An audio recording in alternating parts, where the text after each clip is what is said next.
Hello welcome back. അപ്പോൾ ഞാനിന്ന് വന്നിട്ടുള്ളതൊരു കല്ലുമ്മക്കായ നിറച്ച് പൊരിച്ചതിൻ്റെ റെസിപ്പി ആയിട്ടാണ്. അപ്പോൾ നമ്മുടെ കണ്ണൂർ ഭാഗത്തൊക്കെ അധിക പേർക്കും കഴിക്കാൻ ഇഷ്ടമുള്ള ഒരു സ്നാക്കാണിത്. അപ്പോൾ നമുക്കിതെങ്ങനെയാണ് തയ്യാറാക്കി എടുക്കേണ്ടതെന്ന് നോക്കാം. അപ്പോൾ ഞാനിത് കണ്ണൂർ തയ്യാറാക്കി എടുക്കുന്ന അതേ രീതിയിലാണ് തയ്യാറാക്കി എടുക്കുന്നത്. അപ്പോൾ നമുക്കിതിനു വേണ്ടി ആദ്യം ഒന്ന് അരി കുതിർത്തിടാം. അപ്പോൾ ഞാൻ 1.5 കപ്പ് മട്ട അരിയാണ് എടുത്തിട്ടുള്ളത്. അപ്പോൾ ഞാനിത് സാധാരണ ഈ ഒരു അരിയാണ് ഞാൻ യൂസ് ചെയ്യുന്നത്, അതുകൊണ്ടാണ് ഇതെടുത്തത്. ഇതിന് പകരമായി റേഷൻ അരിയോ പുഴുങ്ങലരിയോ എടുക്കാം. അപ്പോൾ ഇതിലേക്ക് നല്ല തിളച്ച വെള്ളം നമുക്ക് ഒഴിച്ച് ഒന്നിത് കുതിരാനായി ഒരു 4-5 മണിക്കൂർ മാറ്റി വെക്കാം. അപ്പോൾ ഈ ഒരു 4-5 മണിക്കൂർ സമയമില്ലാത്തവരാണെങ്കിൽ ഒരു 3/4 മണിക്കൂർ കൊണ്ട് നമ്മുടെ അരി ഒന്ന് കുതിർന്ന് കിട്ടണമെന്നുണ്ടെങ്കിൽ കുക്കറിൽ നന്നായി വെള്ളം തിളപ്പിച്ച് അതിലേക്ക് ഈ അരി ഇട്ട് കൊടുത്ത് ഫ്ലെയിം ഓഫാക്കി കുക്കറിനെ മൂടിയിട്ട് വെക്കുക. അപ്പോൾ വേഗം തന്നെ നമുക്ക് അരി കുതിർന്ന് കിട്ടും. ഇനി നമുക്ക് കല്ലുമ്മക്കായ നന്നായി വൃത്തിയാക്കി എടുക്കാം. അപ്പോൾ കല്ലുമ്മക്കായ സാധാരണ നമ്മുടെ നാട്ടിൽ കിട്ടുന്നത് ഇങ്ങനെ വായി തുറന്നിരിക്കില്ല, അടഞ്ഞാണ് ഇരിക്കുക. അപ്പോൾ നമ്മളൊരു കത്തിയുടെ മുന വെച്ചൊന്ന് തുറന്നു കൊടുക്കേണ്ടതുണ്ടാവും. അപ്പോൾ ഇതാ ഇവിടെ അങ്ങനെ നല്ല വൃത്തിയായിട്ടുള്ള കല്ലുമ്മക്കായാണ് കിട്ടിയിട്ടുള്ളത്. അപ്പോൾ പുറം ഭാഗമൊക്കെ നന്നായിട്ട് തന്നെ ക്ലീൻ ചെയ്യുക. ഇതുപോലെ ഒന്ന് തുറന്നു കൊടുക്കുക. ഉൾഭാഗത്തൊക്കെ എന്തെങ്കിലുമൊക്കെ ഉണ്ടാവും, അതൊക്കെ ഒന്ന് നീറ്റാക്കി എടുക്കാം. ഇതുപോലെയെല്ലാം നമുക്ക് ചെയ്തെടുക്കാം. എന്നിട്ട് നമ്മൾ നന്നായി കഴുകിയെടുക്കണം. അപ്പോൾ നമ്മൾ കഴുകുമ്പോൾ കുറച്ച് വലിയ പാത്രത്തിൽ നന്നായി തന്നെ വെള്ളം എടുത്ത് നന്നായി കഴുകുക. അവസാനം കഴുകുന്ന വെള്ളത്തിൽ കുറച്ച് ഉപ്പിട്ട് ഒന്ന് കുലുക്കി എടുക്കാം. അപ്പോൾ ഞാനിപ്പോൾ 5 മണിക്കൂറിന് ശേഷമാണ് അരി ഇപ്പം നോക്കിയിട്ടുള്ളത്. നന്നായി തന്നെ കുതിർന്ന് കിട്ടിയിട്ടുണ്ട്. ഇനി നമുക്കിതൊന്ന് കഴുകിയെടുക്കാം. കഴുകി വെള്ളമൊക്കെ വാർത്തെടുക്കാം. ഇനി നമുക്കിത് അരച്ചെടുക്കണം. അപ്പോൾ കുറച്ച് മസാലകൾ ചേർത്താണ് അരച്ചെടുക്കുന്നത്. ഞാനിതിനു വേണ്ടി 5 പച്ചമുളകും, ഒരു സവാള, ഒരു വലുപ്പത്തിലുള്ള സവാള, 2 ടേബിൾ സ്പൂണ് വലിയ ജീരകം, പെരിഞ്ജീരകം, പിന്നെ 1 കപ്പ് തേങ്ങാ ചിരവിയതും കൂടി എടുത്തിട്ടുണ്ട്. അപ്പോൾ കറിവേപ്പില നമുക്ക് കട്ട് ചെയ്തിടാം. അപ്പോൾ ഈ ഒരു 4 ചേരുവ കൂട്ടി നമുക്ക് അരി അരച്ചെടുക്കാം. അപ്പോൾ അരി അരച്ചെടുക്കുന്ന സമയത്ത് വെള്ളം ചേർക്കാതെ അരച്ചെടുക്കാൻ പറ്റുമെങ്കിൽ അതായിരിക്കും നല്ലത്. അല്ലെങ്കിൽ നമ്മൾ കുറേശ്ശെയായിട്ട് വെള്ളം ഒഴിച്ച് അരച്ചെടുക്കുക. ഒരുപാട് വെള്ളം ചേർത്ത് ലൂസാക്കി അരച്ചെടുക്കാണ്ടിരിക്കുക. അപ്പോൾ ഇത് നന്നായിട്ട് അരച്ചെടുക്കേണ്ടതില്ല. ഏകദേശം ഒരു 3/4 ഭാഗത്തോളം അരച്ചെടുത്താൽ മതി. ഇതാ ഇതുപോലെ ഒരു തരിതരിപ്പ് എന്ന് മാത്രമല്ല ഒരു 1/4 ഭാഗം അരി ഉള്ള രീതിയിൽ അരച്ചെടുക്കാം. അപ്പോൾ ഈ അരി അരച്ചെടുക്കാൻ വേണ്ടി ഞാൻ മൊത്തം 1.5 കപ്പ് വെള്ളം ഒഴിച്ചിട്ടുണ്ട്. അപ്പോൾ 1.5 കപ്പ് വെള്ളം ഒഴിച്ചിട്ടാണ് അരച്ചെടുത്തത്.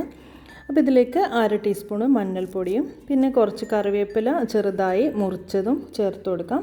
ഇനി ആവശ്യത്തിനുള്ള ഉപ്പ്, അത് 1.5 ടീസ്പൂണോളം ഉപ്പ് ഞാനിതിൽ ചേർക്കുന്നുണ്ട്. ഇനി നമുക്കിത് നന്നായിട്ട് കുഴച്ചെടുക്കണം. അപ്പോൾ കുഴച്ചെടുത്ത് ഒന്ന് ടൈറ്റാക്കി എടുക്കാൻ വേണ്ടി നമുക്ക് പത്തിരിപ്പൊടിയാണ് വേണ്ടത്. അപ്പോൾ ഞാനിവിടെ പത്തിരിപ്പൊടി എടുത്തിട്ടുണ്ട്.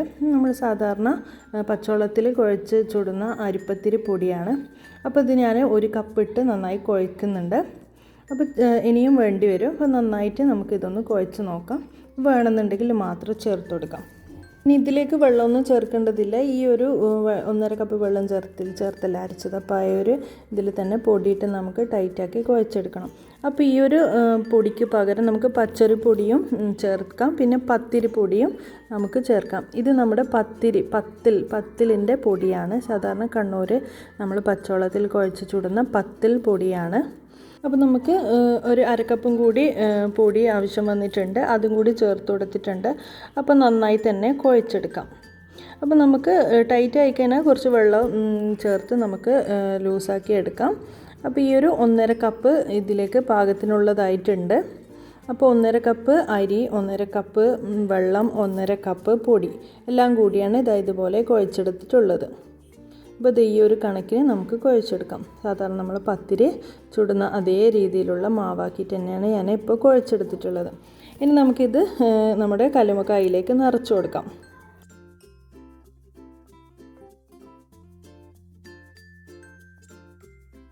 അപ്പോൾ ഇതിലേക്ക് ഇത് ഓരോ ഉരുളയായി എടുത്ത് നമുക്കിതിലേക്ക് നിറച്ചെടുക്കാം. ഇതുപോലെ ഒന്ന് നിറച്ചെടുത്താൽ മതി. ഒന്ന് ഇതിലേക്ക് മാവ് വെച്ച് കൊടുക്കാം. ഒരു വിരൽ കൊണ്ട് ഒന്ന് പ്രസ് ചെയ്ത് കൊടുക്കാം. ഇതുപോലെ ഒന്ന് ഷേപ്പ് ചെയ്തെടുക്കാം. അപ്പോൾ അധികം പുറത്തേക്ക് തള്ളി നിൽക്കുന്ന രീതിയിൽ നിറച്ചെടുക്കണ്ട. ഈ ഒരു ഉള്ളിലേക്ക് മാത്രം നമ്മുടെ കല്ലുമ്മക്കായൻ്റെ അളവിൽ മാത്രം നമുക്ക് ഈ ഒരു മാവ് നിറച്ചെടുക്കാം. അപ്പോൾ ബാക്കിയും കൂടി നമുക്ക് ഇതുപോലെ ചെയ്തെടുക്കാം. അപ്പോൾ ഈ ഒരു മാവ് 65 കല്ലുമ്മക്കായുടെ അളവിലാണ്, ഈ ഒരു മീഡിയം സൈസ് കല്ലുമ്മക്കായുടെ അളവിൽ കറക്റ്റായിട്ടാണ് ഞാൻ അരച്ചെടുത്തിട്ടുള്ളത്.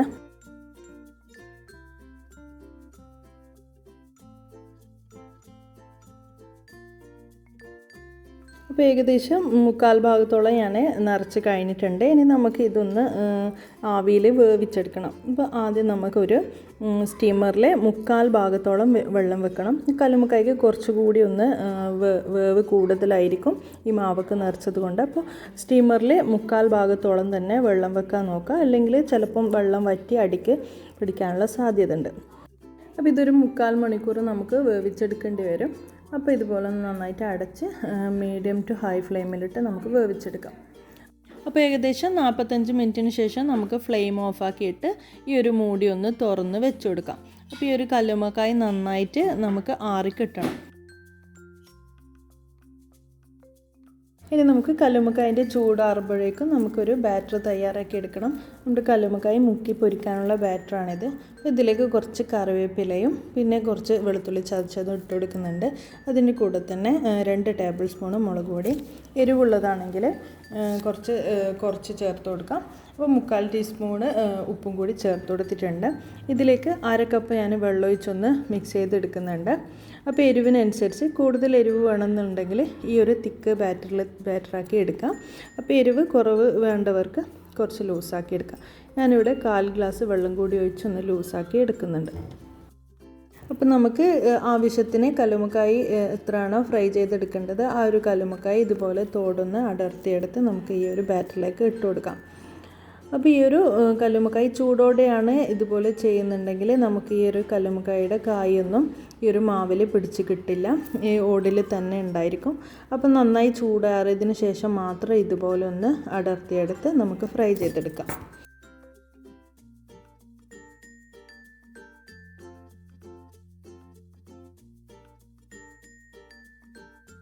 ഇനി നമുക്കിതൊന്ന് ഫ്രൈ ചെയ്തെടുക്കാം.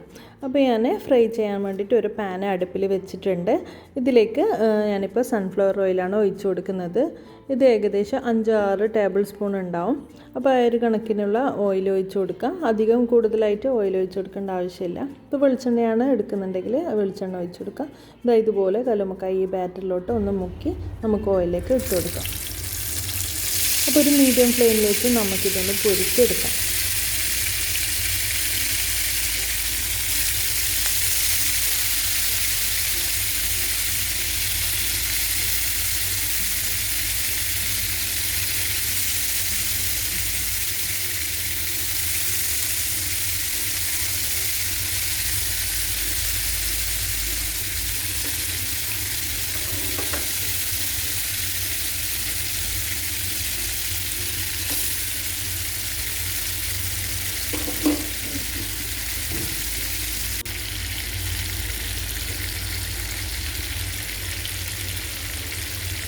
അപ്പോൾ നമുക്കിത് ഒരു സൈഡ് നന്നായി ഫ്രൈ ആയി കിട്ടിയിട്ടുണ്ട്. ഇനി നമുക്കൊന്ന് തിരിച്ചിട്ട് കൊടുക്കാം.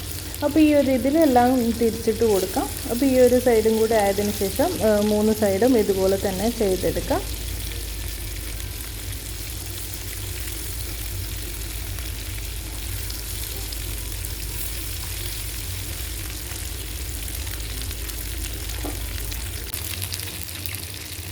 അപ്പോൾ കല്ലുമ്മക്കായുടെ 3 സൈഡും നന്നായി തന്നെ പൊരിച്ചെടുത്തിട്ടുണ്ട്. അപ്പോൾ ഞാനിത് തയ്യാറാക്കിയിട്ടുള്ളത് നമ്മുടെ കണ്ണൂർ തയ്യാറാക്കുന്ന അതേ രീതിയിൽ തന്നെയാണ്. അപ്പോൾ ഈ ഒരു റെസിപ്പി ഇഷ്ടമായെങ്കിൽ ലൈക്ക് ചെയ്യാനും ഷെയർ ചെയ്യാനും പിന്നെ കമൻറ്റ് ചെയ്യാനൊന്നും മറക്കരുത്. അപ്പോൾ അടുത്ത വീഡിയോയിലോട്ട് കാണുന്നവരേക്കും ബൈ.